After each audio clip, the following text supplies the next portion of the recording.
Gold trusted gold buyers మీరు తాకట్టు పెట్టిన బంగారాన్ని విడిపించి ఈ రోజు ఉన్న మార్కెట్ ధరకు కొనబడను.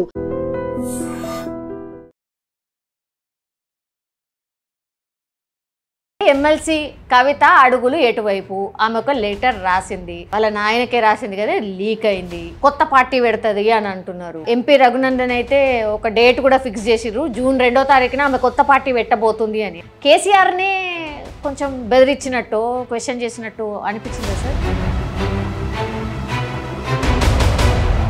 నేను చూసిన కేసీఆర్ ఇట్లా బెదిరిటోడు కాదు.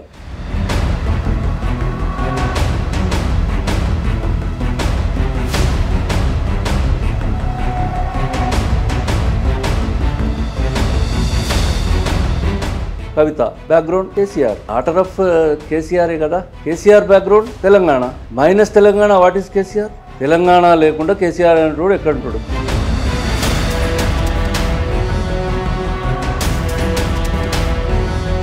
కాదు సార్, ఇప్పుడు ఇంత టెక్నాలజీ వచ్చింది, ఫోన్లు వచ్చినాయి, ఈ ఉత్తరాలు రాయడం ఏంటి అంటే అసలు తనకి ఎలో లేదా, ఫాదర్ మాట్లాడతలేడా, ఫ్యామిలీ టచ్లో లేదా, ఇవి ఇప్పుడు క్వశ్చన్లు. To fill the vacuum of the politics. రాజకీయాలలో మన అస్తిత్వము, మనం వెనుకబడిపోతున్నాం కాబట్టి ఏదో ఒకటి చేయాలని అనుకుంటే నిజంగానే అందరు పొద్దునట్లు లేచి కవిత ఉత్తరం అంట, కవిత రాసిందట, రాస్తే ఏమో అయిందట, ఏమవుతుంది కావచ్చు అందాదో నాకు తెలియదు.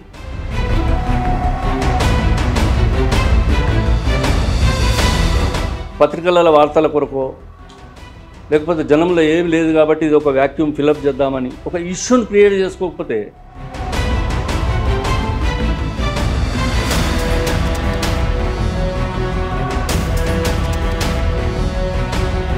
నిజంగా ఇంత జరుగుతుంటే కూడా కేసీఆర్ గారు ఎంత కామ్గా ఎందుకున్నారు అనేది ఒక పెద్ద చర్చ నడుస్తుంది సార్. కుటుంబంలోనే ఇంత ఇది నడుస్తుంటే కూడా అయినా కామ్గా ఉన్నాడు. హరీష్ రావు అటే పోయిండట, హరీష్ రావు పోయిండు, కేటీఆర్ ఇటే పోయిండు, కవిత వచ్చి మళ్ళీ ఇవాళ జెండా పట్టుకున్నది, సంతోషరావు అంటూ అడ్రస్సే లేదు.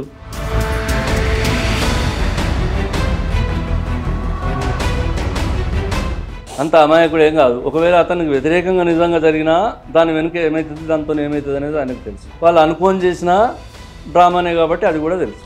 అతనికి ఈ మాత్రం తెలియనంత అమాయకుడేం కాదు. బిడ్డ బయటకు పోయి ఎగిరి ఎంత దూరం ఎగురుతుంది, ఎక్కడి దాకా ఎగురుతుంది. బీజేపీ ఎట్లుంది రాష్ట్రంలో? 8 ఎంపీ సీట్లు వచ్చినాయి కదా సార్, ఆ తర్వాత ఎమ్మెల్యేలు కూడా మంచిగానే గెలిచిండ్రు. కొంచెం పుంజుకున్నట్టు అనిపిస్తుంది పార్టీ. ఇప్పుడు కాంగ్రెస్ వర్సెస్ బీజేపీ లాగానే చూస్తున్నారా? నేను భారతీయ జనతా పార్టీ గొప్పగా అయిందని నేను అనుకుంటలేను. It's failure of the opposition party in the state. TRS party చాలా భయంకరంగా ఫెయిల్ అయింది కాబట్టి ఆ జాగాలో నిండిరు వాళ్ళు.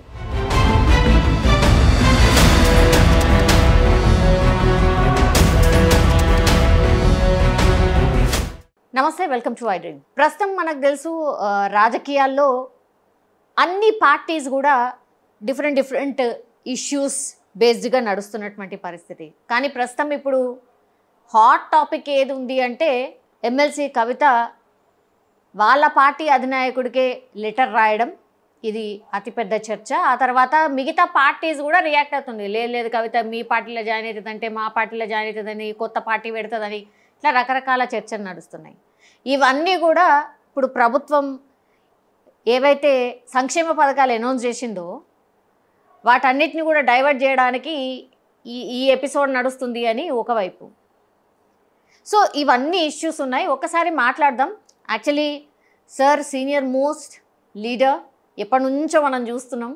ఇట్లాంటి రాజకీయాలు ఇట్లా రసవత్తరంగా జరిగినప్పుడల్లా సార్ ఒపీనియన్ తీసుకోవడానికి ఒక ప్రయత్నం అయితే చేస్తూ ఉంటాం. మనతో పాటు ఉన్నారు senior official spokesperson of Telangana Congress committee Katakam Mrutyunjayam గారు. ఒకసారి మాట్లాడే ప్రయత్నం చేద్దాం. సార్ నమస్తే. సార్ ఎట్లున్నారు? బాగున్నానమ్మా. రోజు చూస్తున్నారు కదా, కొన్ని ఏళ్ళ నుంచి మీరు రాజకీయాలు చూసి వచ్చున్నారు కాబట్టి ఇప్పుడు ప్రస్తుతం అయితే హాట్ టాపిక్ ఏంది అని అంటే ఎమ్మెల్సీ కవిత అడుగులు ఎటువైపు. ఆమె ఒక లెటర్ రాసింది, వాళ్ళ నాయనకే రాసింది కదా, లీక్ అయింది. తర్వాత ఆమె స్టెప్స్ కానీ ఆమె డెసిషన్స్ కానీ మీరు చూస్తూనే ఉన్నారు. కొత్త పార్టీ పెడుతుంది అని అంటున్నారు.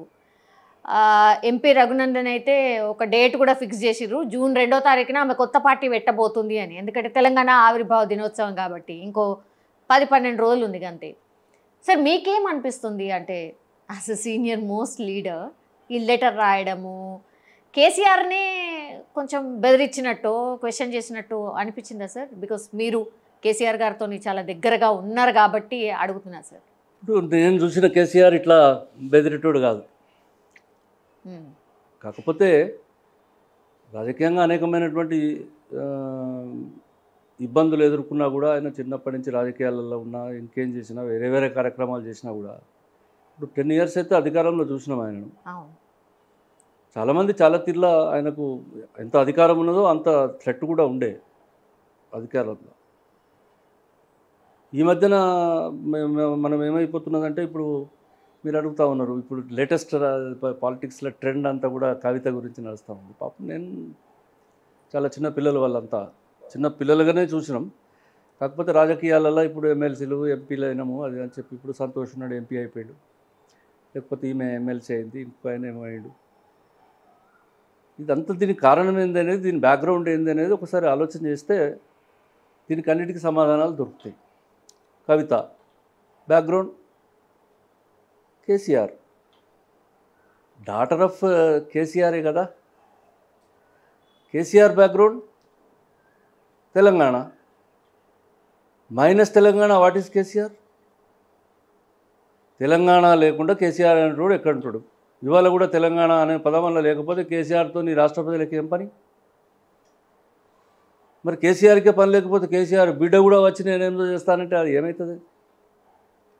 ఇప్పుడు కేసీఆర్ అనేటోడు ఒక ఉద్యమమో మంచో చెడ్డనో పార్టీ ఆనాడు ఉన్నటువంటి ప్రజల యొక్క స్పిరిట్, లేకపోతే ఇవాళ నిజంగా కూడా 33-34 దశాబ్దాలుగా ఈ తెలంగాణ ప్రజలు ఏం కోరుకుంటున్నారు, దాన్ని ఎక్స్ప్లాయిట్ చేసి ఏదో తెలంగాణ అంత నడిస్తే కూడా అందరికంటే ముందు నేనే నడుస్తున్నానే, ఉద్యమం బ్రహ్మాండంగా నడిపించకుండా ఆనాడు జయశంకర్ లాంటి వాళ్ళు, నాలాంటి వాళ్ళు ఎప్పుడైనా కోపం వచ్చి ఏదైనా మాట్లాడినా కూడా మృత్యుంజయం, జయశంకర్ గారు మృత్యుంజయం. ఇప్పుడు ఇది ఒక మంచి తొవ్వల పడ్డది. మనం తర్వాత ఇదన్నీ మాట్లాడుకుందాం. మీరు దయచేసి కేసీఆర్ గురించి ఏం కామెంట్ చేయాలి అంటే నాకు కోపం వచ్చి మేము 2014లో బయటకు పోయిన తర్వాత చెప్తున్నాను.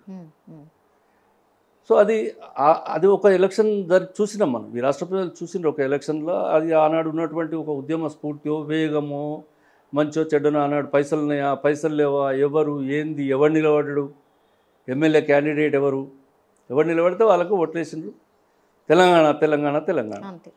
సో దాని ప్రకారంగా బ్రహ్మాండమైనటువంటి ఓట్లు వచ్చినాయి. మంచి మంచి రాజకీయ పార్టీలు కాంగ్రెస్ బీజేపీలు కూడా ఎందుకు పనికిరాకుండా పోయినాయి ఆ తెలంగాణ. దాని అంతటికి కేసీఆరా బలమంతా? కేసీఆర్ యొక్క వాగ్ధోరణా, లేకపోతే ఆయన వెనుక ఉన్నటువంటి థియరీయా, ఏదో చంద్ర పుల్లారెడ్డికో లేకపోతే మావో సెట్టింగ్కో లేకపోతే ఇంకెవరికో ఉన్నటువంటి ఏమైనా థియరీ ఉన్నదా? ఓన్లీ తెలంగాణనే కదా, సెంటిమెంట్ ఒక్కటి మాత్రమే, ఒక్క తెలంగాణ. ఇవాళ తెలంగాణ అనేది ప్రజలు కావాలని కోరుకున్నారు, వచ్చింది తెలంగాణ. ఇక దురదృష్టం ఏంటంటే తెలంగాణ వచ్చినాడు ఆయన బ్రహ్మాండంగా ఢిల్లీ నుంచి బయలుదేరి ఇక్కడికి వచ్చి ఒంటెలు లొట్టపిట్టలు గుర్రాలు గాడులు అన్నింటిని నిలబెట్టి లైన్గా అక్కడి నుంచి గులాలు చల్లుకుంటా ఎయిర్పోర్ట్ నుంచి ఆయన శంషాబాద్ నుంచి వస్తుంటే, శంషాబాద్ బేగంపేటను వస్తే జనం అంతా ఏందా ఇట్లా వీళ్ళు గులాలు చల్లుతున్నట్టు అంటే కేసీఆర్ తెలంగాణ తీసుకొని వచ్చిండట. మా వాళ్ళంతా ఢిల్లీలో ముఖ్యమంత్రి ఎవరు కావాలనేది మా వాళ్ళు అక్కడ ఉన్నారు. ఎవడు ఎన్కరేజ్ చేసుకుంటాడు అనేది దానిలో అతనికి ఉన్నటువంటి పరిజ్ఞానం మా వాళ్ళకి ఆనాడు లేదు. మేము అధికారంలో ఉండి కూడా నెక్స్ట్ మేమే ముఖ్యమంత్రి, తెలంగాణ మేమే ఇచ్చినాం కదా, మా పార్టీ కదా తెలంగాణ తెచ్చింది, మా సోనియమ్మనే కదా ఇచ్చింది. కాకపోతే మేము నిలబడి తెలంగాణ సాధించినాం, ప్రజలు మాకు కాకపోతే ఇంకెవరికి వేస్తారు. కాకపోతే ముఖ్యమంత్రి ఎవరు కావాలనేది పంచాయతీ ఉన్నదని 10 మంది పోయి 14 మంది పోయి మేము ముఖ్యమంత్రులు మనం అక్కడ తిరిగితే ఈయన ఈ జులూస్ అంతా తీసుకొని చెప్పి అదొక పెద్ద సినిమా. నేను చెప్తే కదా దాన్ని లొట్టపిట్టలు అంటారు, ఒంటెలు అని, మీకు తెలుసో తెలియదు. ఒంటెలు ఏనుగులు గుర్రాలు అన్నీ పెట్టుకొని పెద్ద ప్రొసెషన్ తీసుకొని వచ్చి డప్పులు సప్పులు అంటే తెలంగాణ ప్రజలందరూ అరే తెలంగాణ కేసీఆర్ తెచ్చిండట. ఈయన మొత్తము అట్టహాసం అంతా చేసుకొని ఈయన ముగిసిపోయే వరకల్లోనే అప్పటికే టైం అంతా అయిపోయింది, వాళ్ళు వచ్చే వరకల్లా ఇదంతా చల్లబడిపోయింది. కేసీఆర్ తెలంగాణ తెచ్చిండు అనే పేరే వచ్చింది. ఇచ్చినోడు ఎవడైతే తెచ్చిండో ఆయన కదా అనేది పేరు వచ్చింది. ఏం లాభం జరగలేదు. అందుకొరకు నేనేమంటున్నా అంటే సరే ఇదంతా చాలామంది చాలాసార్లు మాట్లాడినా కూడా నేను ఒక మాట ఖచ్చితంగా చెప్తాను, minus Telangana no KCR, no KCR no Harish Rao, no KTR, no Santosh Rao, లేకపోతే నో కవిత. కాబట్టి దీన్ని గురించి అసలు కేసీఆర్ గురించే ఎవడు మాట్లాడేటప్పుడు తక్కువైపోతుంటే ఈ కాలంలో, అది కూడా మేమేదో కొంచెం ఈ మధ్యన మేము ఇప్పుడు ఎలక్షన్లలో గెలిచిన తర్వాత కూడా కొంత ఇబ్బందికరమైనటువంటి వాతావరణం ఏంటంటే ఆయన చేసినటువంటి తప్పులకో ఇవాళ మా ప్రభుత్వం బాధ్యత వహించవలసి వస్తుంది. కాబట్టి ఈ మాత్రం ఆయన గురించి మాట్లాడవలసి వస్తుంది. లేకపోతే ఎందుకు మాట్లాడాలి ఆయన గురించి? మా పార్టీ వాళ్ళు కానీ మా నాయకులు కానీ లేకపోతే మేము కానీ క్రిటిసైజ్ చేసుడు కాదు, అసలు చర్చించవలసిన అవసరం, చర్చనీయ అంశమే కాదు. ఒకవేళ మాట్లాడకపోతే అతడు అప్పులో ఇవ్వ 7 లక్షల కోట్ల 8 లక్షల కోట్ల రూపాయల అప్పులు గిప్పులు అవన్నీ చేసి ఇదంతా మా నెత్తి మీద రుద్దిపోకపోతే ఇవాళ అతని గురించిన చర్చనే రాదు. అసలు ఎందుకు రావాలి ఆయన గురించిన చర్చ? కాబట్టి ఆయన చర్చనే లేదని అంటే ఇప్పుడు ఆమె ముందుకు వచ్చి బతకలేని పిల్ల మంచమంతా ఎగిరి సచ్చాను సామెత ఉన్నది, మన తెలంగాణలోనే వాడతారు ఇది. బతకలేని పిల్ల మంచమంతా ఎగిరి చచ్చిపోయిందట. అందుకొరకు ఇదంతా ఏం హడావిడి, ఏం కథ, ఇదంతా ఏం లొల్లి? దీన్ని మా కాంగ్రెస్ పార్టీ నాయకులు కానీ మా ఫ్రెండ్స్ కానీ మాట్లాడితే నేను చాలామందికి నేను అడ్వైజ్ చేస్తున్నా 2-3 రోజులు, వారం 10 దినాల నుంచి. దీని గురించి ఎవరు మాట్లాడకుండా ఎందుకు మాట్లాడతారు అసలు? ఎందుకు సార్? కవిత ఒక ఎమ్మెల్సీ, కేసీఆర్ బిడ్డ అయితే ఏంది? నీకంటే గొప్పదా? ఏమి ఆమెకున్న బ్యాక్గ్రౌండ్ ఏంది, అడ్వాంటేజ్ ఏంది, ఎందుకు ఆమె గురించి చర్చ చేయాలి, ఆమె ఏం చేస్తుందని చర్చ చేయాలి, ఏం జరుగుతుంది కావచ్చు. ఓ మంట కాచుకుంటాం చలి పెడితే ఎంతసేపు? ఆ కట్టెలో ఆ బొగ్గులో అయిపోయేదాకా. ఇది ఎంతసేపు అమ్మా ఇదంతా కూడా? పాల పొంగు వల్ల ఇవాళ లొల్లి పెట్టుకొని మీరు ఎందుకు ఇది అసలు అందరు సీరియస్గా తీసుకుంటున్నారు? మీరు అన్నట్టు ఇంతకుముందు ఇదంతా అందరి డ్రామా ఎందుకు కాకపోవచ్చు? అంటే ఇది డ్రామా ఎందుకు కాకపోవచ్చు? డ్రామా అయి ఉంటుంది. వాళ్ళు ఇట్ ఇస్ ఫ్యామిలీ డ్రామా. కుటుంబ సభ్యులు అందరు కలిసి పోతున్నటువంటి ప్రతిష్టను మళ్ళొకసారి, లేకున్నటువంటి పేరును మళ్ళొకసారి చరిత్రలో తీసుకురావడానికి ఇది ఒక డ్రామా చేసిందని ఎందుకు అనుకోకూడదు? లేకపోతే ఈమె కొట్లాడుతుంది, ఆయన భయపడి ఉరికిపోతాడు, వీళ్ళిద్దరు కలిసి ఆయన అటుపోయి ఈయన ఇటుపోతే ఈ పార్టీ పెద్దగా పెరిగి ఇప్పుడు మా కాంగ్రెస్ పార్టీ అటువంటి పార్టీ అధికారంలో ఉన్నదాన్నో లేకపోతే ఇవాళ సెంట్రల్ ఉన్న భారతీయ జనతా పార్టీనో వీటిని అన్నింటిని కాదని ఇదంతా వచ్చి రేపు వీళ్ళంతా పైకి వస్తారని చెప్పి ఎవరన్నా అనుకుంటే, అసలు రఘునందన్ రావు కూడా ఆయన ఎందుకు అనుకుంటుండో ఏందో కానీ, అంటే నిజంగా కూడా ఆ పిల్ల ఏమన్నా అట్లా తొందరపడి పెడుతుంది కావచ్చు, మాకు తెలియదు. కానీ అంత అవసరమా అంటున్నాను నేను. దీని గురించి చర్చనే కాదంటున్నాను నేను. వాళ్ళే అనుకొని చేస్తున్నారేమో. ఇప్పుడు వరంగల్లో పెద్ద మీటింగ్ పెట్టిరు. అవును, 25 సంవత్సరాలది. 25 సంవత్సరాల మీటింగ్ పెట్టిరు. బ్రహ్మాండమైనటువంటి మీటింగ్. బహుశా దేశంలో జరగలేదు, రాష్ట్రంలో జరగలేదు, ఏదో చెప్పుకుంటా ఉన్నారు. అతి కొద్ది మీటింగ్లలో అదొక మీటింగ్ అని. సరే, మంది బాగా వచ్చిండొచ్చు, మీటింగ్ పెట్టిరచ్చు. దాని చర్చ ఎన్ని రోజులు నడిచింది? ఆయన ఏమనుకున్నాడంటే రేపు లోకల్బాడీ ఎలక్షన్లు అయిపోయి ఇంకా కొన్ని రోజుల దాకా మళ్ళీ ఒక 7-6 నెలలు ఇది చర్చ జరిగితే దీని గాలిలో నేను రేపు ఇవన్నీ ఎలక్షన్లు గెలిచేస్తాను అనుకున్నాడు. పాపం వారం దినాలకు తుస్సుమన్నది. దాని గురించి చర్చ బంద్ అయిపోయింది. తాను కూడా అడుగుతుంది అదే కదా మరి. నేను ఎన్నోసార్లు రాసిన ఇప్పుడే ఎందుకు లీక్ అయింది అంటుంది తాను కూడా. ఈ లెటర్ ఎందుకు లీక్ కావాలి, ఇప్పుడే ఎందుకు లీక్ అయింది? దీని వెనకాల ఎవరో ఉన్నారు. మీ నాయన్నే, నువ్వే. అయ్యో, మా నాయన దేవుడు, మిగతా వాళ్ళందరూ కోవట్లు అంటుంది.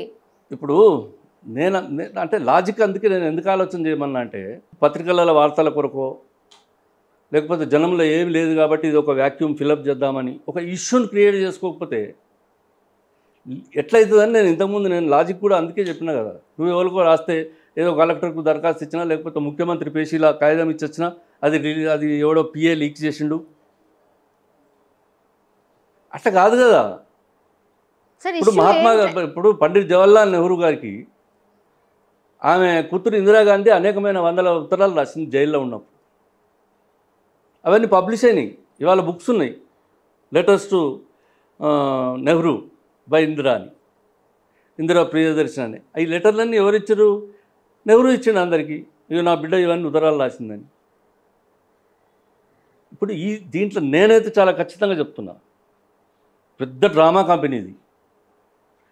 తెలంగాణ మొదలు కాకముందు నుంచి మొదలుపెట్టిన డ్రామాల దాని చివరి అంకం కావచ్చు, లేకపోతే వాళ్ళు మొదలు అనుకుంటున్నారు. కానీ దీంతో ఇట్లా చేస్తే దీనిలో ప్రజలంతా ఈ ఉత్తరం ఆమె రాసిందా, ఉత్తరం నువ్వు రాసినా, అసలు ఆమె ఎమ్మెల్సీ అయితేంది, ఆమె కాకపోతే ఏంది, రేపు మీ ఇంకేమో అయితేంది, ఒకసారి ఎంపీ చేసిండ్రు, ఎట్లయింది గాలికి ఎంపీ అయింది, మళ్ళీ పోయి నిలబడితే మళ్ళీ ఎందుకు ఓడిపోయింది నిజామాబాద్లో? కాదు సార్, ఇప్పుడు ఇంత టెక్నాలజీ వచ్చింది, ఫోన్లు వచ్చినాయి, ఈ ఉత్తరాలు రాయడం ఏంది అంటే అసలు తనకి ఎలో లేదా, ఫాదర్ మాట్లాడతలేడా, ఫ్యామిలీ టచ్లో లేదా, ఇవి ఇప్పుడు క్వశ్చన్లు.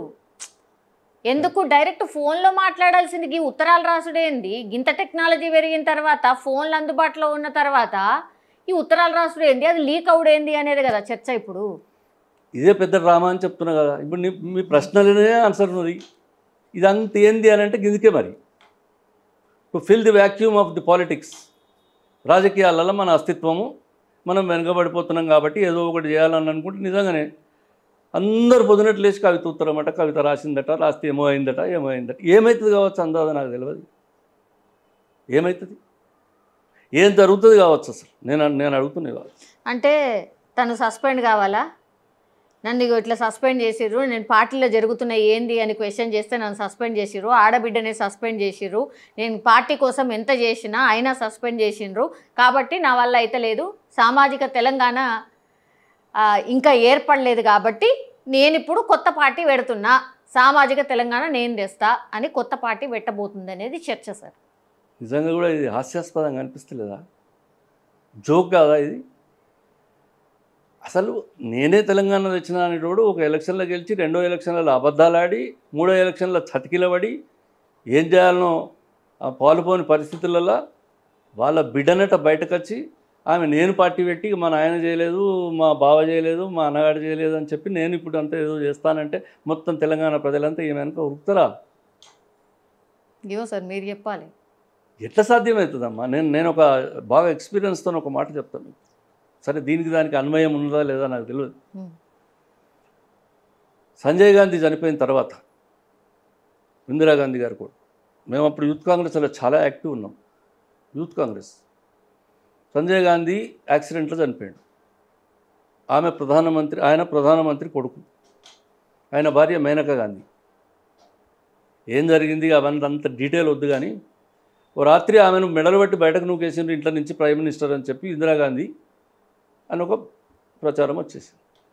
వాస్తవమే she came out of the house, prime ministers house, on that mid night. సరే, ఎక్కడికో పోయింది, ఆ రాత్రి తల దాచుకున్నది. పాపం ఇవాళ దేశమంతా అమ్మ అనేటువంటి ఇందిరాగాంధీ కోడలను ఆమె మెడలు బట్టి బయటకు గెంటేసింది. చిన్న పిల్లగాడు చంకల. ఎవరు? రాహుల్ గాంధీ. చిన్న పిల్లగాడు, 3 years 4 years బాయ్. ఓ దేశమంతా పెద్ద చర్చ జరిగింది దాన్ని. అది నిజంగా కూడా ప్రధానమంత్రి ఇట్లా ఒక ప్రధానమంత్రి, ఒక తల్లి, after all she is a mother, ఇట్లా చేస్తుందా? తన కొడుకు చనిపోతే కోడల్ని ఇట్లా చేసిందా లేదా అంటే అది కారణాలు ఏవైనా కూడా ఆమె బయటకు వచ్చింది. ఆ తర్వాత నా భర్త కాన్స్టిట్యున్సీ అమేథీ అని చెప్పి ఆ ఉత్తరప్రదేశ్ అంతా తిరిగింది, అమేథీకి పోయింది, సంజయ్ విచార మంచ్ అని పార్టీ పెట్టింది. ఆ పార్టీ నుంచి నేను ఎమ్మెల్యే అయినా.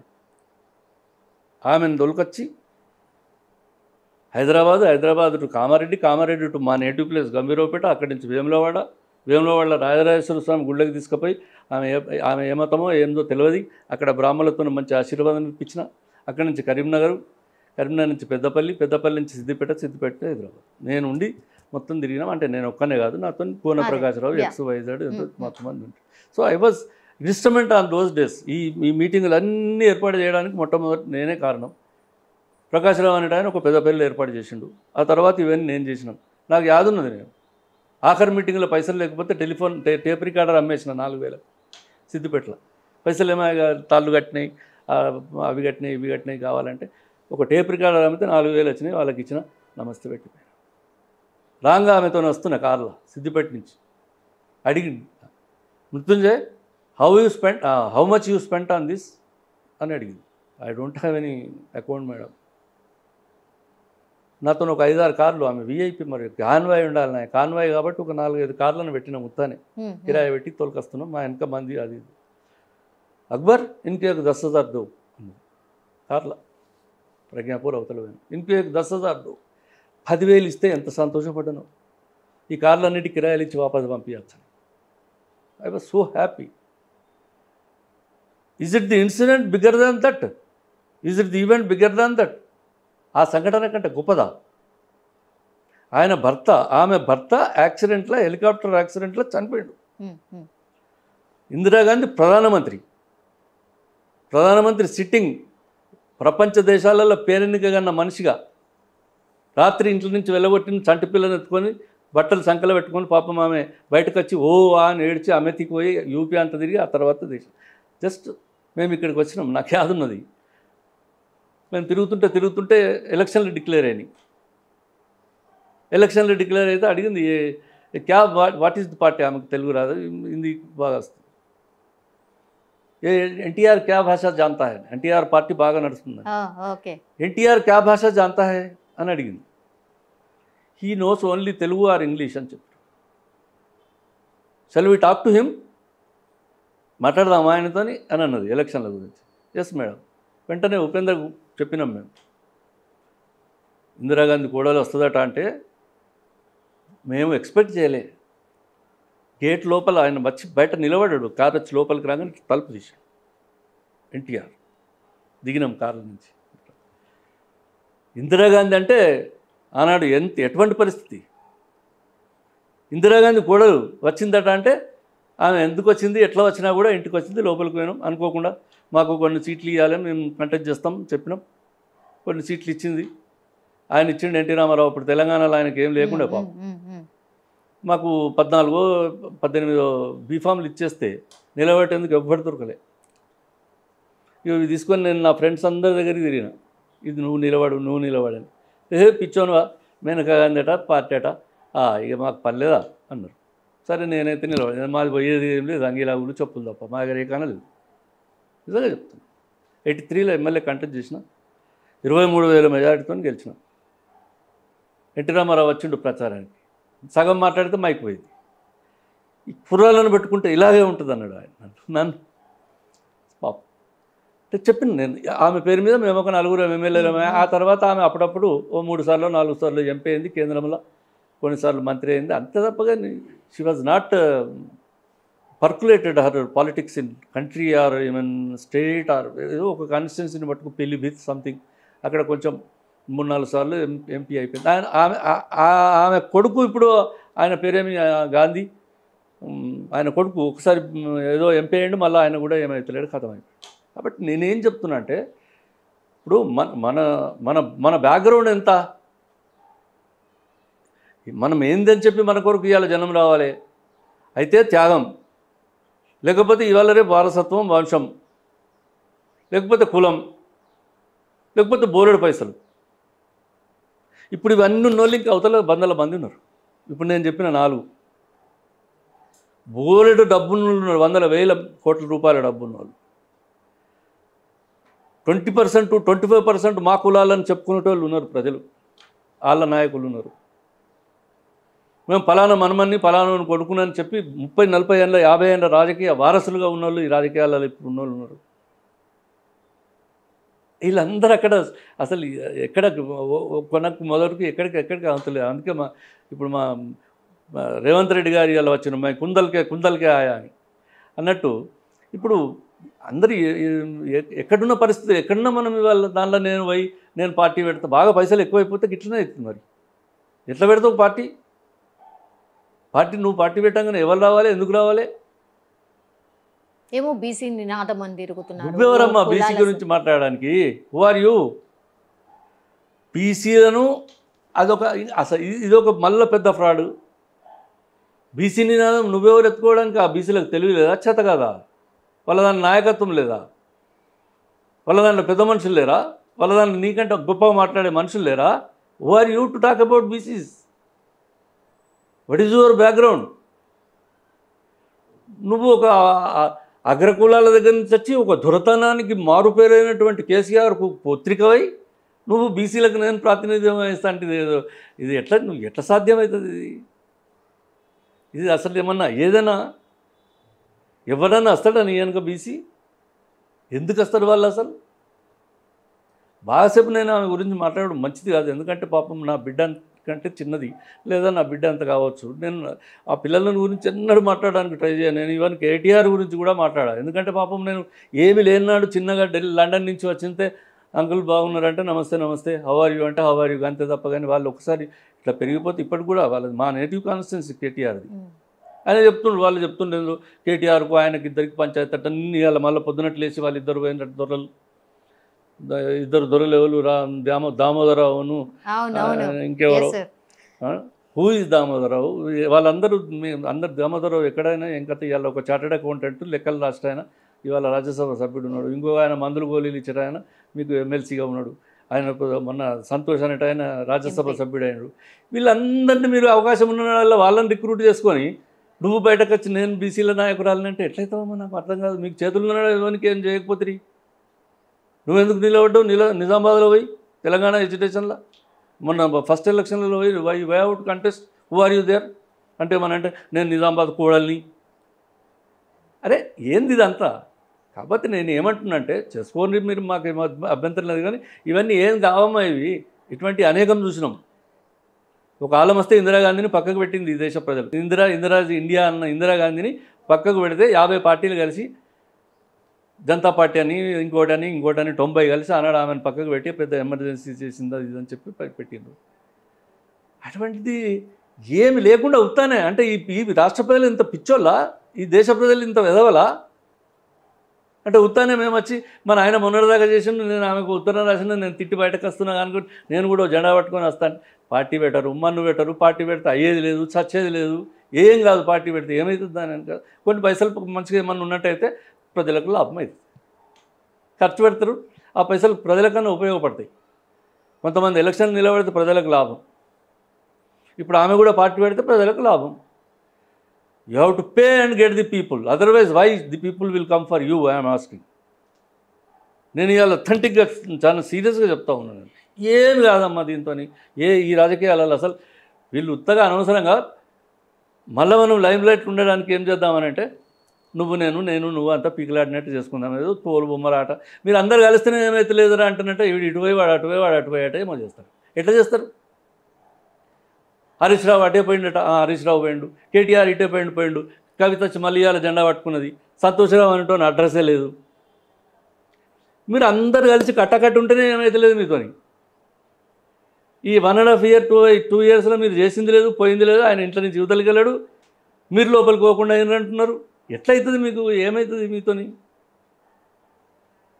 కాబట్టి ఇక దీన్ని అసలు నేనేమంటా అంటే ఇది ఏమో సార్, కవిత గారు బీజేపీ ఆహ్వానించింది కవిత గారిని కాబట్టి బీజేపీలో జాయిన్ అవుతుందని అప్పుడు వచ్చింది. ఇప్పుడేమో ఏకంగా ఇప్పుడు మీ పార్టీలకే వస్తుందన్న చర్చ నడుస్తుంది. ఎవరు వచ్చినా తీసుకుంటాం, కవిత గారిని కూడా తీసుకుంటాం సార్. జాయిన్ అవుతా అంటే మేమెందుకు వద్దంటాం? కానీ జాయిన్ అవుతా అంటే ఉంటుంది మాజీ ఎమ్మెల్సీ.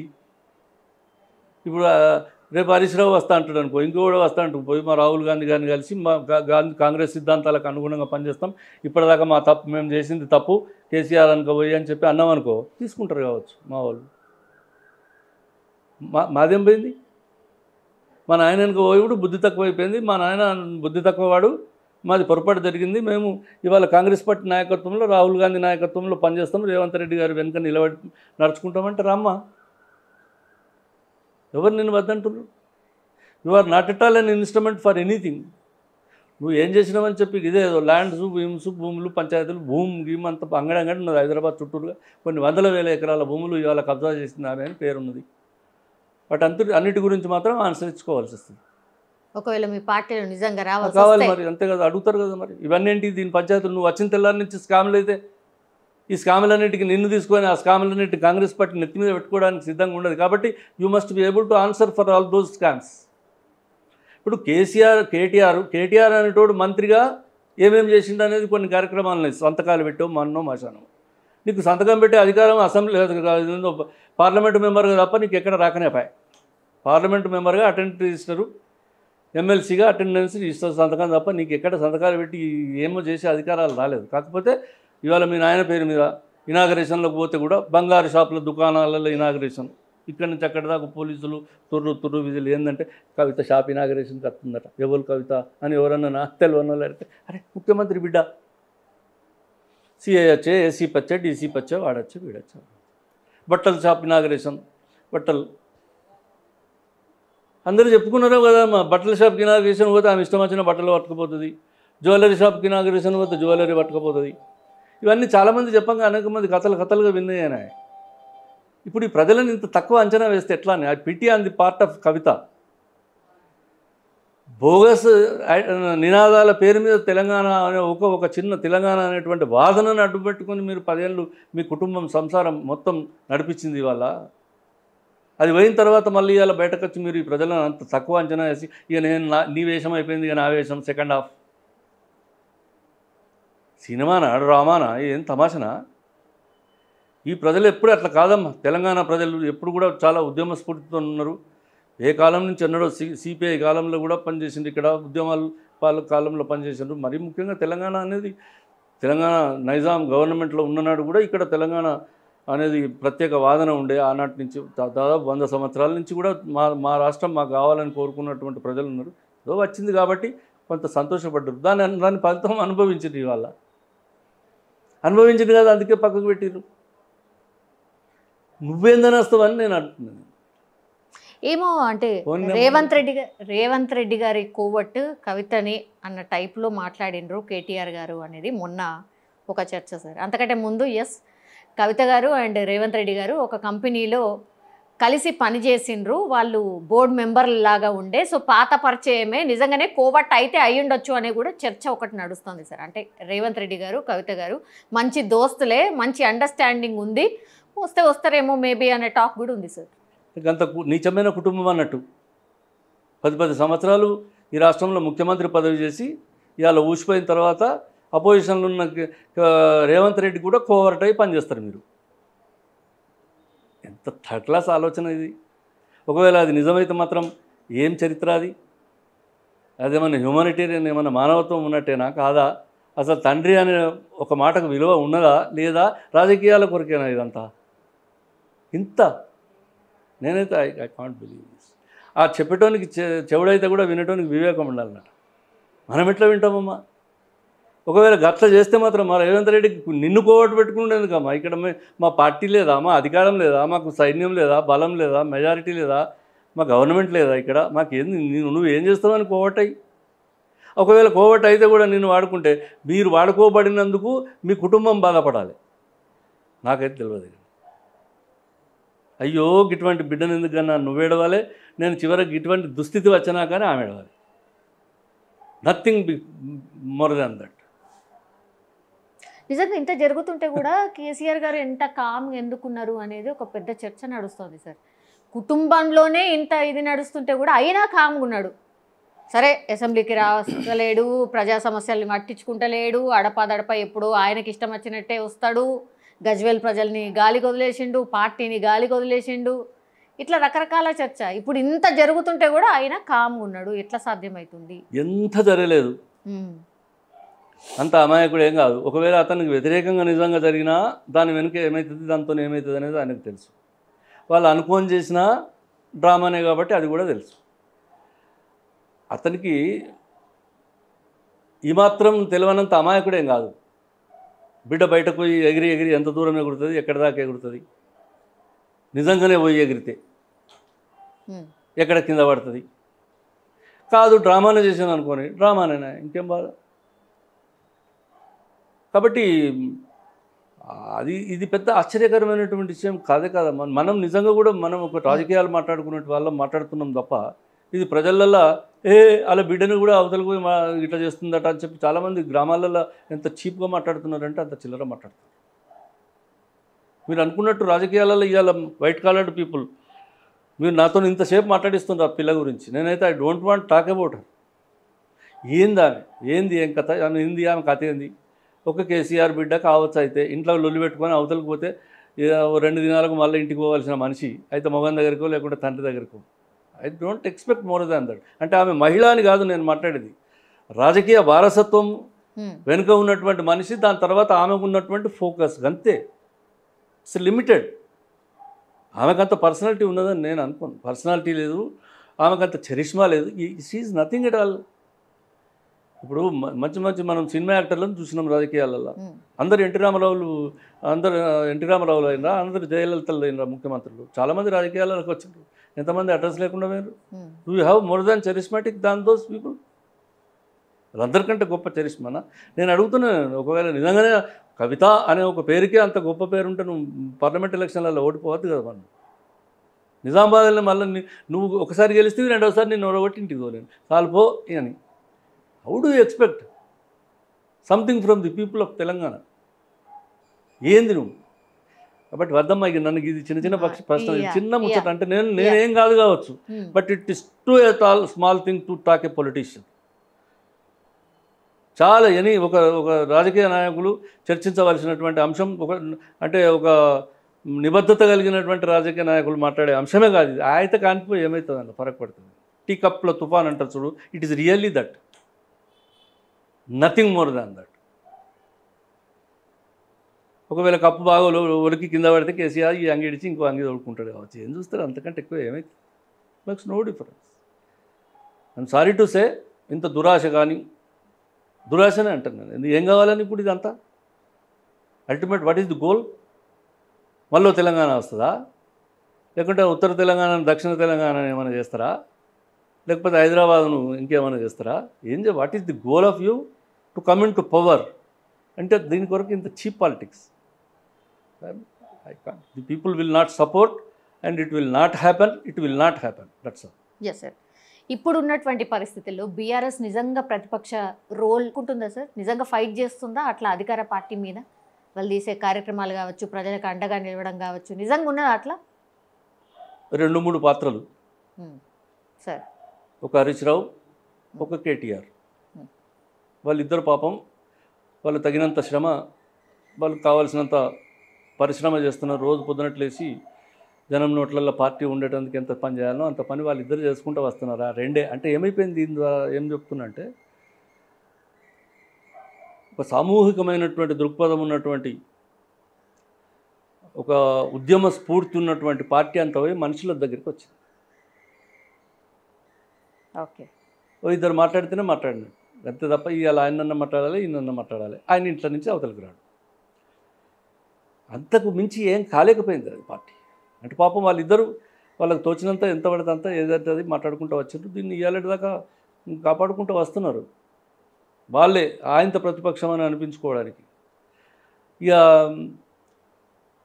వాళ్ళ విషయం ఏంది, వాళ్ళ బలం ఎంత, వాళ్ళ బలం ఎంత అనేది మొన్న పార్లమెంట్ ఎలక్షన్లలో తేలిపోలేదా? సున్నానా సార్? ఒక్కడి గెలవడా? ఇది చూసి కూడా ఇంకా రాజకీయ కుప్పిగంతులేనా?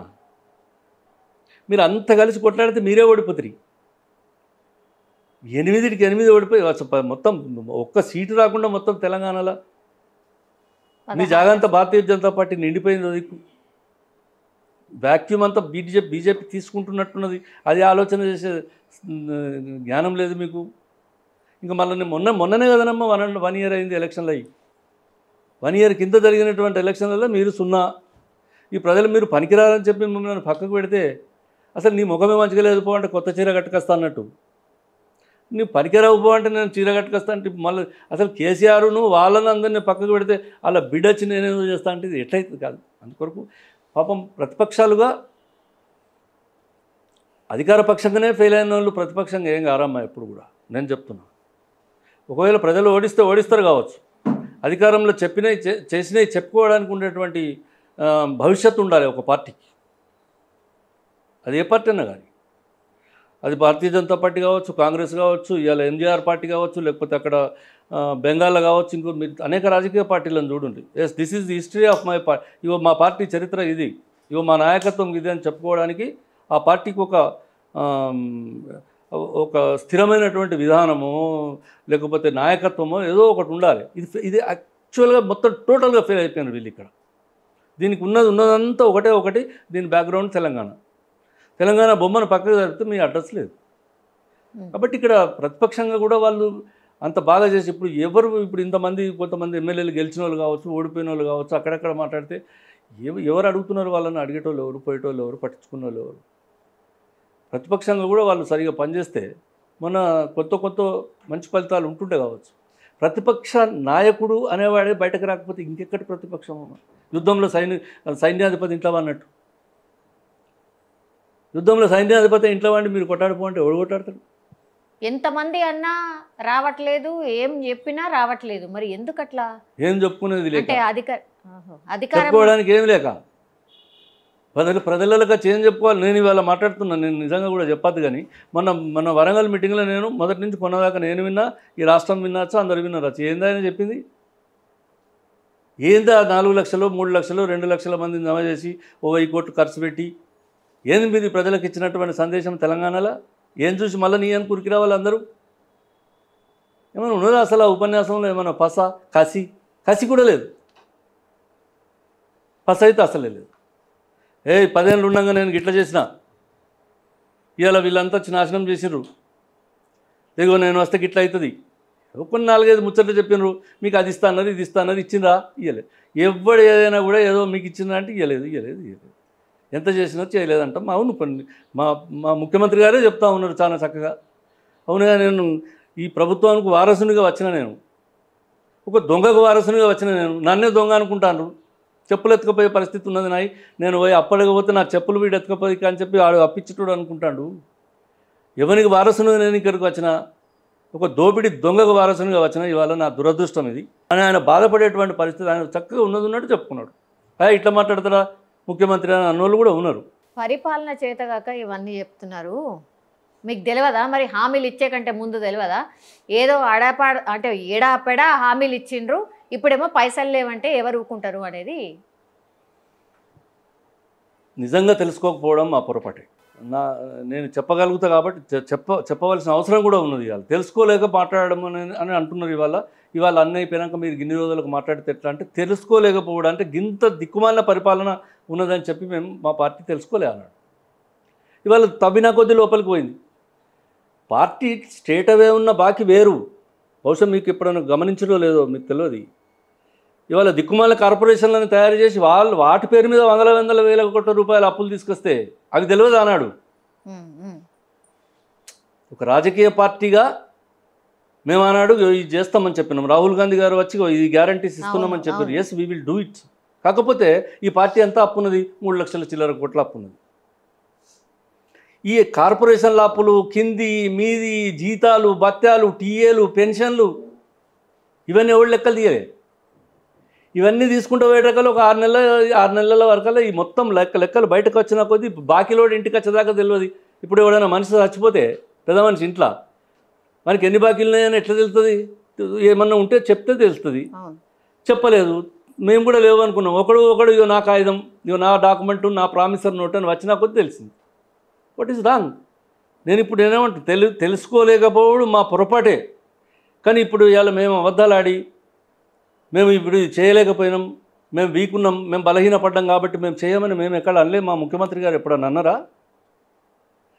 We may not do today. ఇవాళ మాకున్న టైం ఎంత? మాకు 1.5 year అయింది. ఇంకా 3.5 సంవత్సరాల సుదీర్ఘ కాలం ఉన్నది. 3.5 సంవత్సరాల్లో మీరు అన్నయన్నీ మేము ప్రజలకు ఏవైతే మేము చెప్పగలిగినామో, చెప్పుకున్నామో వాటన్నింటినీ తీర్చడానికి ఇవాళ మా ప్రభుత్వం సిద్ధంగా ఉన్నది. మేము ఇస్తాము, ఇయ్యమంటలేము కదా. మేము రేపు 6 నెలల ముందర పోతున్నామా? రేపే 3 నెలలకు, రేపు ఎలక్షన్లకు పోతున్నామా?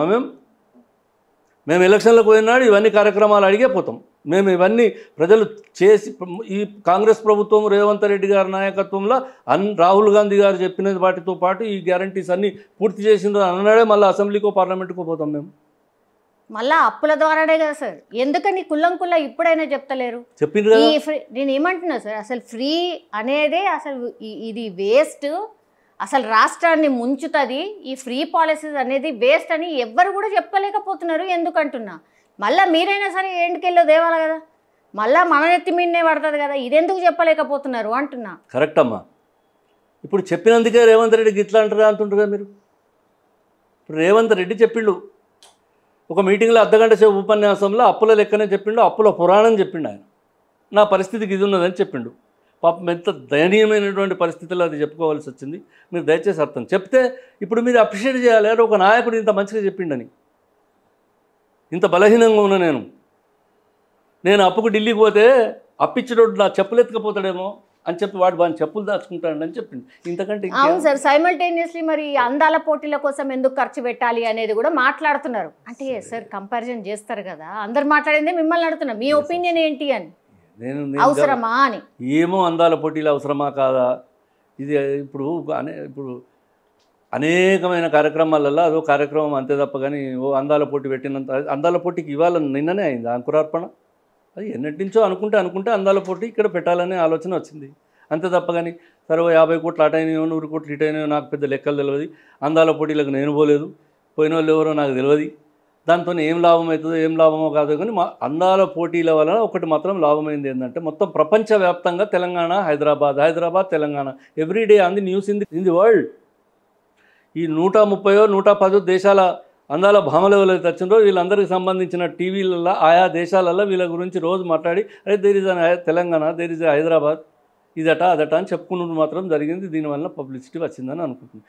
ఇది అందాల పోటీలు పెడితే పోయింది ఏమన్నది, వచ్చింది ఏమన్నది అనేది దానికి కావాలని ఇది అన్ని వదిలిపెట్టి పెట్టిందా అనేది కాదు. కొన్ని జరుగుతుంటాయి అట్లనే, దానికి ఎవరేం చేస్తారు దానికి. అందుకొరకు దీన్ని మొత్తం అంతా వదిలిపెట్టి అందాల పోటీలు ఎందుకు పెట్టినావు? ఇప్పుడు 150 మంది వచ్చి పాల్గొన్నారు. ఒక ఆమె పోయి అక్కడ నన్ను ప్రాస్టిట్యూట్గా చూసారు కాబట్టి నేను కోపం మీద వచ్చేసిన అని చెప్పింది. Is it right? You have to tell, మీరు చెప్పాలి అసలు ఏం జరిగింది అనేది. What about other ladies who participated? Why she alone cries? ఎందుకంటారు? I don't know. అందుకొరకు ఏదో ఒక మనిషి ఒక చేసినంత మాత్రాన ఇది అదంతా నిజంగా అనుకున్నా తప్పే, ఇది జరిగినంత మాత్రాన ఈ తెలంగాణలో ఏం మునిగిపోయిందని అనుకున్నా తప్పే.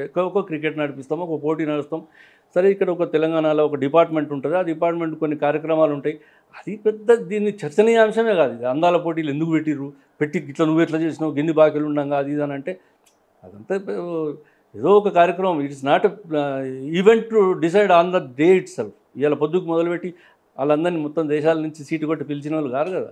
It's a programme, it's an event taken place as usually undertaken by the Telangana government, అంతే తప్ప ఇదంత పెద్ద చర్చనీయాంశం అయితే కాదు. కాకపోతే నేను ఆయన పాపం అంత బాగా చెప్పిన దాన్ని మిస్అండర్స్టాండింగ్ చేసుకొని అరే ఎట్లెట్లా చెప్పి అరే ఇంత మంచిగా చెప్పిండు కదా ఒక ముఖ్యమంత్రి అని చెప్పి అనుడు కాకుండా హే గిట్ట చెప్తాడా, అరే గట్ల చెప్తాడా, మరి ఎట్లయితుంది ఎవరైనా అప్పిస్తారా, అప్పు కూడా ఇవ్వరు, ఇట్లా కూడా మాట్లాడండి కదా సార్. మా దగ్గర ఇంత అప్పు ఉన్నదంటే ఇంకెవరైనా అప్పిస్తారా, ఇది కూడా మాట్లాడారు. ఇప్పుడు వంగేటోని గనక గూనివాటం ఒక సామెత ఉన్నది, వింటరో మీరు తెలంగాణలో అంటారు, అవన్నీ తెలంగాణలో. నేను వంగేటోని గనక గూని ఒకడు గిట్లా పట్టుకుని నడుస్తుంటాడు రోడ్డు మీద. వీడికి గిట్లెందుకు నడుస్తున్నాడు అంటే వీ కెనాట్ సే, అది వానికే తెలుస్తుంది. గిట్లెందుకు నడుస్తుంది అంటే ముఖ్యమంత్రి how to run this government, ఈ ప్రభుత్వాన్ని ఇంకా 3.5 సంవత్సరాలు ఏ విధంగా నడిపించాలి, మనం మాట్లాడినటువంటి మాటలు ఎట్లా మనం ప్రజలకు తీర్చుకోవాలి, ఈ రుణభారం ఎట్లా భరించాలనేది ముఖ్యమంత్రికి, క్యాబినెట్కు, మంత్రులకు తెలుసు. మీకేం బాధ? ఎవరి మాట్లాడేది? మా స్నేహితులా, మా మిత్రులా, లేకుంటే మా శ్రేయోభిలాషులా? ఎస్, న్యాచురల్గా మాకు ఉండేటువంటి ప్రతిపక్షాలు మాట్లాడతాయి, మాకు ఉండేటువంటి వ్యతిరేక భావన ఉన్న వాళ్ళు మాట్లాడతారు. భారతీయ జనతా పార్టీ ఇవాళ మతం గురించి మాట్లాడుతుంది. కేసీఆర్ తెలంగాణ నుంచి మాట్లాడిండు. ఇప్పుడు కేసీఆర్ దగ్గర తెలంగాణ పోయింది కాబట్టి ఇంకొక ఏదో దుకాణం కొత్తగా మొదలు పెట్టుకొచ్చింది. ఏదో ఒక నాటకం ఆడితే తప్ప గడవని పరిస్థితి ఇవాళ. మేము hours is not a such party, ఏదో ఒక ఇష్యూ మీద వచ్చిన పార్టీ కాదు ఇవాళ. ఎవరు వద్దన్నా అవునన్నా కాదన్నా కొన్ని ఇష్యూస్ మీద ఇవాళ నేషనల్ లెవెల్లో రాహుల్ గాంధీ గారు కొట్లాడుతున్నారు. మాకు తెలుసు దీనివల్ల ఓట్లు పోతే కావచ్చు, దీనివల్ల కొంత జనాభాకు నష్టం జరుగుతుంది, అంటే ఇబ్బంది అనిపిస్తుంది కావచ్చు రాహుల్ గాంధీ ఇట్లా ఎందుకు మాట్లాడుతుందని. But our party is not going back to talk about that. Our leader is not getting back to talk about that. He is speaking very proudly. ఎందుకంటే ఇవాళ మోతీలాల్ నెహ్రూ కాలం నుంచి ఉన్నటువంటి పార్టీ, మహాత్మా గాంధీ, అంబేద్కర్, సర్దార్ వల్లభాయ్ పటేల్, ఇటువంటి అనేక మంది నాయకుల యొక్క ఆనాటి నుంచి ఉన్నటువంటి పార్టీ వ్యవస్థ గురించే ఇవాళ రాహుల్ గాంధీ మాట్లాడుతుంది. కాబట్టి వాళ్ళు మాట్లాడేటోళ్ళు ఇట్లా మాట్లాడుతుంటారు అంటే వాళ్ళు మాట్లాడతారు న్యాచురల్. మరి ఏం మాట్లాడమంటారు ఇవాళ మా గురించి మాట్లాడడానికి? ఏమున్నది? దొంగలమా మేము? అప్పు చేసినామా? రాష్ట్రాన్ని ముంచినామా? ఎవరి పేరున అమ్ముకున్నామా? మోసం చేసినామా? తెలంగాణకు ద్రోహం చేసినామా? ఇవాళ నేను అడుగుతున్నా, 50,000 ఎకరాలకు మీరు పంటలు కాలేదు అని చెప్తున్నాం. కాళేశ్వరం ప్రాజెక్టు కాదు, కూలేశ్వరం ప్రాజెక్ట్ అయిపోయిందని చెప్తుంటే ఇంకా ఏ ముఖం పెట్టుకొని మీరు మాట్లాడతారు? ఇవాళ ఎన్ని రోజులు మాట్లాడతారు? ఇంకా చర్యలు ఉండవు, ఏముండవు, మాటలు తప్పించి మీరు కూడా కమిషన్ కింద ఎంతనో మాట్లాడుకొని ఇక కామ్ డౌన్ అయినట్టున్నారు, అండర్స్టాండింగ్ అయినట్టున్నది అనేది ఒక పెద్ద చర్చ నడుస్తుంది సార్. ఒకటి తర్వాత మంత్రివర్గ విస్తరణ ఎన్నిసార్లు సార్ మంత్రివర్గ విస్తరణ చేయడానికి గిన్ని రోజులేంది నాకు అర్థం కాదు. ఇప్పుడు 12 మంది ఉన్నట్టున్నారు, మొత్తం 18 మంది, ఇంకా 6 పదవులు ఇవ్వాలి. ఎందుకు సార్ 6కి కూడా? అసలు కాంపిటీషన్ ఎక్కువ ఉన్నదా, లేకపోతే కొట్లాటలు అయితే అనుకుంటున్నారా, ఏమనుకుంటున్నారు? ఎందుకు అయితే లేదు మంత్రివర్గ విస్తరణ? మీకేం బాధ అని పరిపాలన కాదు సార్. ఒక డిపార్ట్మెంట్ ఒకళ్ళ దగ్గర ఉంటే మంచి పరిపాలన మంచిగా అయితే సార్, అదే అడుగుతున్నాం కదా. ఇప్పుడు ఎక్కడ ఆగింది అంటున్నా? అన్ని బాగున్నాయా సార్? బ్రహ్మాండంగా ఉంది. చాలా బ్రహ్మాండంగా ఉన్నాయి, బ్రహ్మాండంగా నడిపిస్తున్నాము, గత 10 సంవత్సరాల ప్రభుత్వం కంటే బాగా నడిపిస్తున్నాము అని అంటున్నా. వాళ్ళు కూడా వస్తే ఇంకా కొంచెం షేర్ అవుతుంది, మంచిది, అది కాదంటలేదు. అది ఎందుకు అయితే లేదు, అదే నీకెందుకు రా బాబు, నీకేమవసరం అంటున్నా. ఇవాళ ఏం కావాలని అడుగు, నువ్వు అసెంబ్లీకి వచ్చి మాట్లాడక ముఖం లేదు మీకంటే, మీరు ఇంట్లో కూర్చుంటే అదెందుకైతే లేదు అదెందుకైతే లేదు అని మాట్లాడతారు. What is the role of even ముఖ్యమంత్రి ఎన్టీ రామారావు ఓడిపోయినాక కూడా ప్రతిపక్ష నాయకునిగా వచ్చి పనిచేసింది. విజయభాస్కర్ రెడ్డి గారు ముఖ్యమంత్రి ఓడిపోయినాక కూడా ప్రతిపక్ష నాయకునిగా వచ్చి పనిచేసిండు. మీరు అసెంబ్లీలో కూర్చొని మాట్లాడడానికి, మీకు రికార్డులో ఎక్కడానికి మీకు కావాల్సినటువంటి అంశాలే లేకపోతే ఇది ఒకటి దొరికింది. ఇప్పుడు కదా అందాల బొమ్మల గురించి మాట్లాడినట్టు ఏం లేనట్టుగా. ఇప్పుడు మీరు మీ మంత్రులు ఎందుకైతే లేవు, మంత్రులకి ఎందుకైతే there is some problem maybe there ఇంటర్నల్గా ఏముందో ఏం కథనో ఏదో అవుతా ఉన్నది. So I cannot comment on that because ఈ మ్యాటర్ మా అధినాయకత్వం చేతిలో ఉన్నది. ఏమో షఫ్లింగ్ కేసీఆర్ ఇంట్లో కూర్చుండి రాసుకునే పరిస్థితి లేదు. అల్లుని కొట్టిస్తా బిడ్డ కొట్టిస్తా పంపకం చేసే పరిస్థితి కాదు. It's not that party.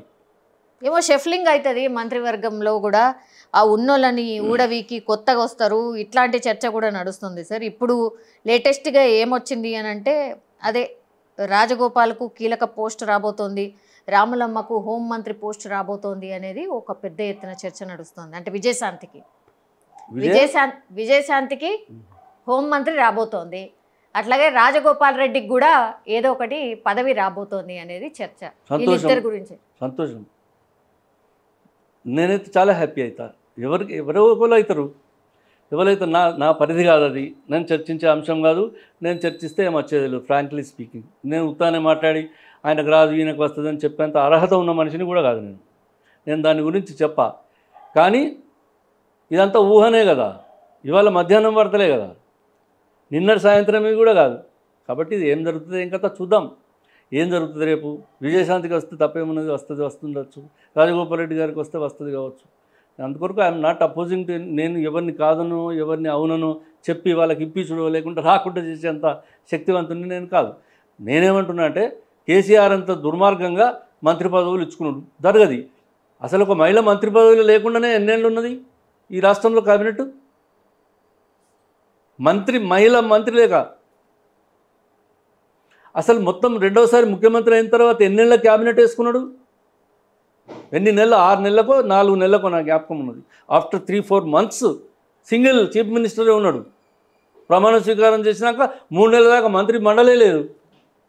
సిగ్గు లేదు మీకు మాట్లాడేటందుకు? మమ్మల్ని ఏమంటే మేము 10-12 వేసుకున్నాం, నడుస్తుంది, మళ్ళీ వేసుకుంటాం, తొందర ఏమన్నది మాది మేమే, నువ్వైతావా అన్న మేమే అవుతాం కదా, ఎవరో వల్ల మేము. నిజంగా కూడా మీకు జ్ఞాపకం ఉన్నదా లేదా ఈ రాష్ట్ర ప్రజలకు? 4 నెలల దాకా మంత్రి మండలే లేదు. 4 నెలల దాకా ఒక్క ముఖ్యమంత్రి మొత్తం రాష్ట్రాన్ని మంత్రిమండలి అన్ని నడిపించుకున్నావు కదా. ఇప్పుడు దానికంటే మీరు బెటర్ అంటారా? నేను చాలా బెటర్. మేము అల్లుళ్ళకు బిడ్డలకు కొడుకులకు కోడళ్ళకి ఇచ్చుకోలే కదా టికెట్లన్నీ. మీరు మీ ఇంట్లోనే పంచుకున్నారు కదా. మీరు గోళీలు ఇచ్చడానికి ఒకడు, ఇసునకార ఊపెట్టడానికి ఒకడు, రాత్రి పట్టుకొచ్చడానికి ఒకడు, పొద్దున పట్టుకొచ్చి ఇట్లటోళ్ళకి మంత్రిమండలి మా పదవులు ఎవరు మా పార్టీలో ఇయ్యలే కదా. ఇవన్నీ ప్రజలు చూస్తలేరా? తెలంగాణ ప్రజలకు ఇవన్నీ తెలివయా? Yeah, okay sir. ఇంకో పార్టీ ఉంది ఇక బీజేపీ ఎట్లుంది రాష్ట్రంలో? 8 ఎంపీ సీట్లు వచ్చినాయి కదా సార్. ఆ తర్వాత ఎమ్మెల్యేలు కూడా మంచిగానే గెలిచినారు. కొంచెం పుంజుకున్నట్టు అనిపిస్తుంది పార్టీ. ఇప్పుడు కాంగ్రెస్ వర్సెస్ బీజేపీ లాగానే చూస్తున్నారా ఎట్లా? ఇంకో కొత్త పార్టీ కూడా వస్తుంది వితిన్ ఇంకా 2-3 years అనేది కూడా ఒక చర్చ. అంటే కవిత పెడతదని కాదు సార్, మామూలుగా ఇంకో పార్టీ వస్తుంది అని. కొద్ది తీన్మార్ మల్లన్న ఇట్లాంటి వాళ్ళు కొంతమంది పెడతారేమో అనేది చర్చ. ఇగో తీన్మార్ మల్లన్నలు, చార్మాల్ మల్లన్నలు ఇవన్నీ ఇళ్ళ నుంచే రావాలి కదా. ఇప్పుడు ఇళ్ళ నుంచే ఐదర్ కాంగ్రెస్ పార్టీల నుంచో, లేకపోతే ఇప్పుడున్న టీఆర్ఎస్ నుంచో, లేకుంటే ఆ బీజేపీల నుంచో వస్తారు. ఇది కొత్త ప్రజలు అయితే, కొత్త పార్టీలు, కొత్త సిద్ధాంతాలు అయితే రావు. ఇళ్ళ నుంచి కట్ అయి రావాలి. సో ఇప్పుడు దీంట్లో ఉన్న దాంట్లో ఎవరు ఏం చేయగలుగుతారు అనేది ఎవరు ఏం చేసిండ్రు, వాళ్ళ చేతులు లేనిది అనేది ఒక చాలా. ఇప్పుడు మీరు అడిగినరు ఇప్పుడు భారతీయ జనతా పార్టీ పరిస్థితి ఏంది అని చెప్పి. నేను భారతీయ జనతా పార్టీ గొప్పగా ఏందని నేను అనుకుంటలేను. It's failure of the opposition party in the state, so called TRS party. TRS party చాలా భయంకరంగా ఫెయిల్ అయింది కాబట్టి ఆ జాగాలో నిండిరు వాళ్ళు. ఏదో ఒకటి చేయాలి కనుక అలా వాళ్ళు జమైనరు అంత తప్పగాని ఇప్పుడు ఇక్కడ సొంతంగా ఏముంటుంది అందులో పెద్ద వీళ్ళు ఏమో సార్ సౌత్ మీదనే ఫోకస్ చేసిండ్రు, నెక్స్ట్ వాళ్ళే కదా కొట్టేది అని అంటుండ్రు, కాన్సన్ట్రేషన్ సౌత్ మీదనే పెట్టిండ్రు అన్నారు. తెలంగాణ ఏపీ వాళ్ళ టార్గెట్ నెక్స్ట్ అని అంటున్నారు. మీకు తెలిసే ఉంటుంది కానీ ఇక నేనేమంటున్నా తప్పకుండా పెట్టుకోవాలి. ఎక్కడ బలహీనంగా ఉన్నాం అనుకొని లెక్క చేసుకొని టార్గెట్లు పెట్టుకుంటారు. అంటే దాని అర్థం ఏంది? ఇలా తెలంగాణ అనే టార్గెట్ పెట్టిందంటే because they are weak in Telangana. అంటే అంతేగాని అధికారంలోకి రావడానికి ఫోకస్ పెట్టిండ్రు అనుకుంటలేరు. సాధ్యం కాదమ్మా. ఇక్కడ ఉన్న పరిస్థితులు వేరు, నార్త్ ఇండియాలో అయోధ్యలో ఉన్న పరిస్థితులు వేరు, మా వేములవాడ రాజరాజేశ్వర స్వామి పరిస్థితి వేరు, కాశీ పరిస్థితి వేరు, యాదగిరిగుట్ట లక్ష్మీనరసింహస్వామి పరిస్థితి వేరు. అందరూ ఒక్కళ్ళే దేవుళ్ళు. ఈ ప్రజలు వేరు, ఇక్కడ ఉన్నటువంటి సిద్ధాంతం వేరు, రాద్ధాంతం వేరు. ఈ జనం అసలు ఇక్కడ జరిగినటువంటి పోరాటాలు అక్కడ రాజవంశాలలో జరిగినాయేమో తప్ప కానీ ఇక్కడ ప్రజా పోరాటాలు వచ్చినాయమ్మా. సౌత్లో ఒక టిప్పు సుల్తాన్ అనేటోడు కూడా ఒక పోరాట యోధుడిగా పేర్కొన్నాడు. ఈ వాజ్ ఎ ముస్లిం. ఒక శివాజీ అనేటోడు ఇక్కడి నుంచే వెళ్ళిండు. ఇంత 700 సంవత్సరాల బహుమని నైజాం కాలం నుంచి ఉన్నటువంటి సామ్రాజ్యాలకు వ్యతిరేకంగా పోరాటాలు ఇక్కడి నుంచే జరిగినాయి. నెహ్రూ బ్రహ్మాండంగా గెలిస్తే ఇక్కడ సిపిఐ కోట్లు వేసారు ఫస్ట్ ఎలక్షన్లలో. మీకు ఐడియా ఉన్నదో లేదో? ఫస్ట్ పార్లమెంట్ ఎలక్షన్లలో పివి నరసింహారావు నిలబెడితే కరీంనగర్ తుక్కు ఓడిపోయి అక్కడ మా ఇంకో ఆయన రెడ్డి సాబ్ గెలిచిండు అక్కడ సిరిసిల్ల. చెప్తున్నా అంటే అరే ఆయన అన్నాడు నెహ్రూ సాబ్ పూరే ఓట్ కాంగ్రెస్ కు దాలే డబ్బా మే జాదూకే చేసా నికాలేతో సిపిఐ నెహ్రూ గారు మాట్లాడినాడు అన్నట్టు. ఇక్కడ ప్రజలు వేరమ్మా. ఇక్కడ ఇంటి పక్కకి ఇక్కడ మాకేమి ఇప్పుడు ఒక్కొక్క ఊర్లలో 30-40% పాపులేషన్ ఉన్నటువంటి ముస్లిం పాపులేషన్ ఉన్నది, హిందువుల పాపులేషన్ తక్కువ ఉన్న ఊళ్ళు ఉన్నాయి, ఎక్కువ ఉన్న ఊళ్ళు ఉన్నాయి. ఇవన్నీ కలిసి మనం రోజు ఇక్కడ పీరీల పండుగలో హిందువులు పోతారు,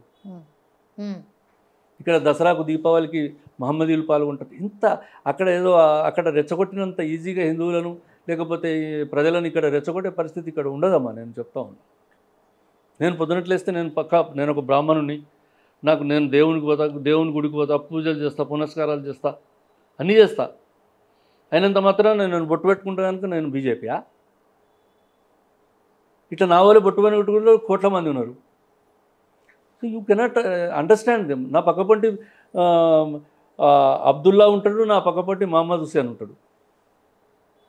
ఇక్కడ ఈ సందర్భాలలో ఇంత పెద్ద హైదరాబాద్లో కూడా ఏదో 1-2 సందర్భాలలో రాజకీయమైనటువంటి కక్షలు రేపు ఎవడైనా తయారు చేస్తాయని తప్ప కానీ ఇక్కడ ఉద్యమాలు వచ్చాయి, ఎక్కడైనా ఘర్షణలు జరిగినాయి ఎప్పుడన్నా ఇంత పెద్ద ఏరియాలలో? విగ్రహాల విధ్వంసం జరిగింది సార్, చాలా జరిగాయి. ఇప్పుడు అందాల భామాల పోటీ గురించి మాట్లాడినట్టే ఇది కూడా somewhere it will happens. ఓ హనుమాన్ల విగ్రహాన్ని సిరిసిల్లలో ఒక దగ్గర ఒక హనుమంతుని విగ్రహాన్ని మొత్తం ముక్కు మూతి అంతా పలగొట్టిపోయినారు. రాత్రి పొద్దున్నట్లు వేసే వరకల్లా ఏం లేదు పాపం.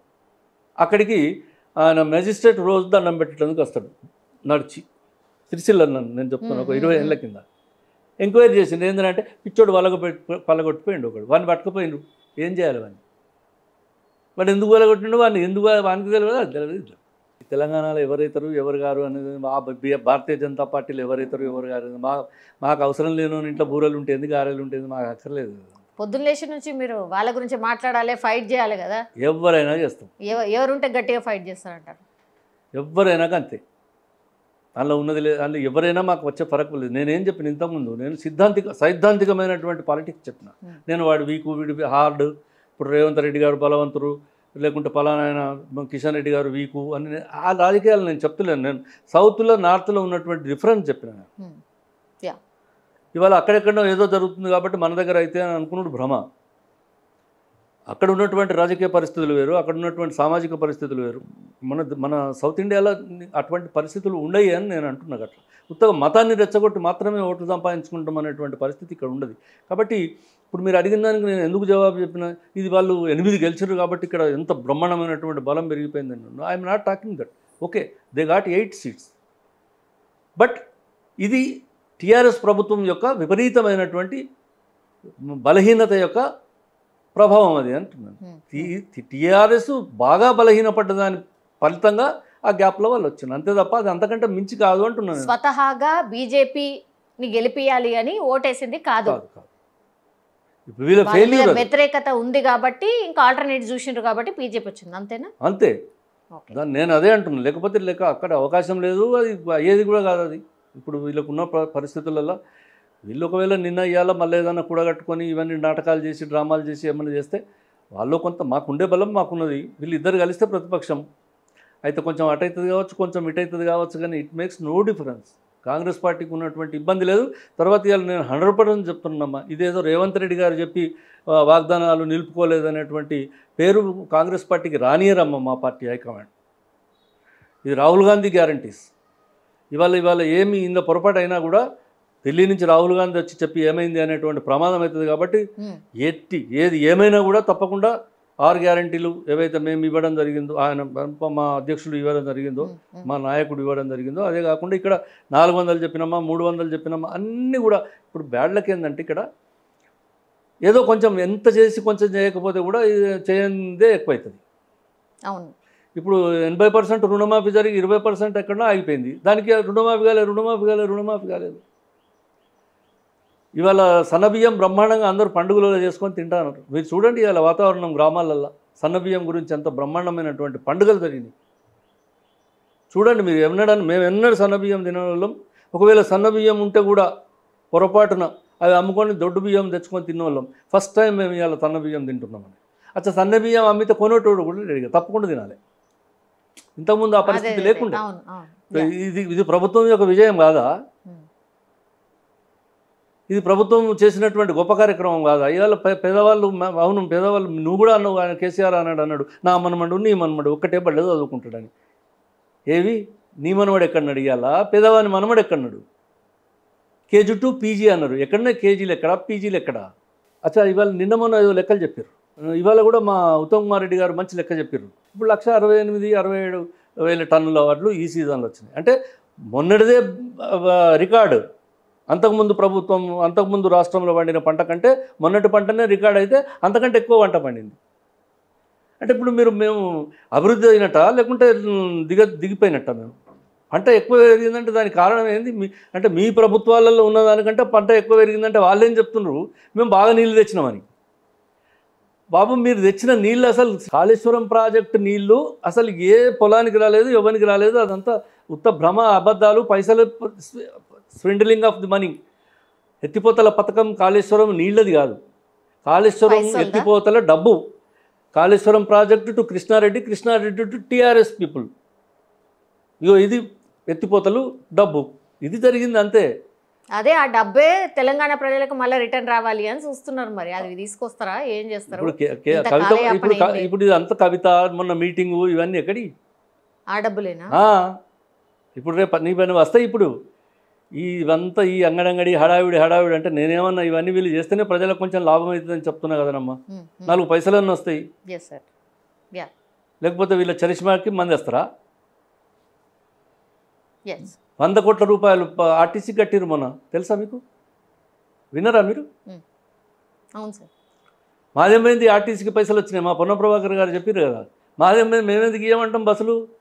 గవర్నమెంట్కి బెనిఫిట్ అయ్యేది ఉంటే 100 కోట్ల రూపాయలు కట్టిరు, వాటికి కావాల్సిన బస్సులు ఇచ్చేసినామని. అవును. సో దట్ అట్లా పైసలు వచ్చేస్తే దానివల్ల ఏం ఇబ్బంది లేదు.